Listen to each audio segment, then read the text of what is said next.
1954 में अमेरिका और रूस तकरीबन हालते जंग में थे। दोनों आलमी ताकत बनने के लिए ख़तरनाक हथियारों की मैराथन रेस में दौड़ रहे थे। ऐसे में अमेरिका को अपने सबसे करीबी इत्तेहादी बरतानिया से टिप मिली कि कुछ अमेरिकी साइंसदान दरअसल रूसी जासूस हैं। अब अमेरिका में रूस का जासूस होना बहुत ख़तरनाक बात थी और जिस पर भी ये इल्ज़ाम लग जाता उसके लिए सफाइयाँ देना ही मुश्किल हो जाता था। तो ये इल्ज़ाम लगा एक अमेरिकी सोल्जर डेविड ग्रीन ग्लास पर, जो कि मैनहट्टन प्रोजेक्ट की हिफाजत पर मामूर था। मैनहट्टन दूसरी जंग अज़ीम का सबसे खुफिया अमेरिकी प्रोजेक्ट था जिसमें अमेरिका एटम बम तैयार कर रहा था।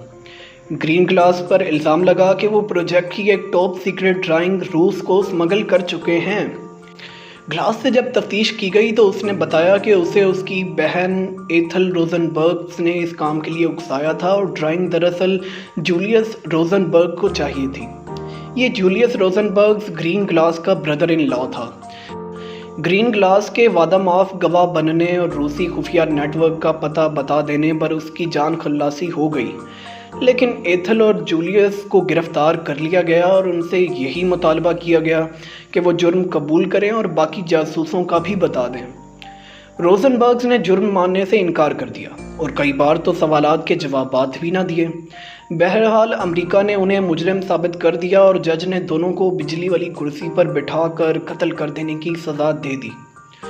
अमेरिका में इसके अलावा कभी भी किसी सिविलियन रूसी जासूस को सज़ाए मौत नहीं दी गई थी, लेकिन वो अमेरिका में एक ख़ास माहौल था जिसे मैकार्थीइज़्म से याद किया जाता है। दोनों को बिना सबूतों के महज गवाही और शक की बुनियाद पर सज़ाए मौत दे दी गई।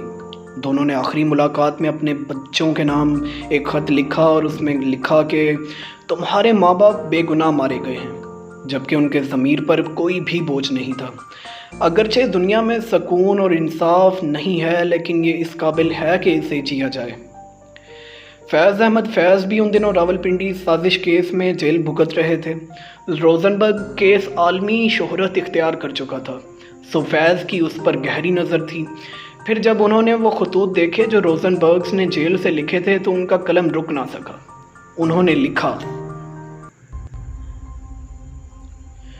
तेरे होंठों के फूलों की चाहत में हम दार की खुश्क टहनी पे वारे गए, तेरे हाथों की शम्मों की हसरत में हम नीम तारीक राहों में मारे गए। सूलियों पर हमारे लबों से परे तेरे होंठों की लाली लपकती रही, तेरी जुल्फ़ों की मस्ती बरसती रही, तेरे हाथों की चांदनी दमकती रही। जब घुली तेरी राहों में शामे सितम हम चले आए लाए जहाँ तक कदम, लब पे हरफे गज़ल दिल में कंदीले गम, अपना गम था गवाही तेरे हुस्न की, देख कायम रहे उस गवाही पे हम जो तारीक राहों में मारे गए। नारोसाई अगर अपनी तकदीर थी, तेरी उल्फत तो अपनी ही तदबीर थी। किसको शिकवा है गर शौक के सिलसिले, हिजर की कत्लगाहों से सब जा मिले। कत्लगाहों से चुनकर हमारे अलम और निकलेंगे उशाक के काफिले, जिनकी राह तलब से हमारे कदम मुख्तसर कर चले दर्द के फासले, कर चले जिनकी खातिर जहांगीर हम, जान गंवा कर तेरी दिलबरी का भरम, हम जो तारीक राहों में मारे गए, हम जो तारीक राहों में मारे गए।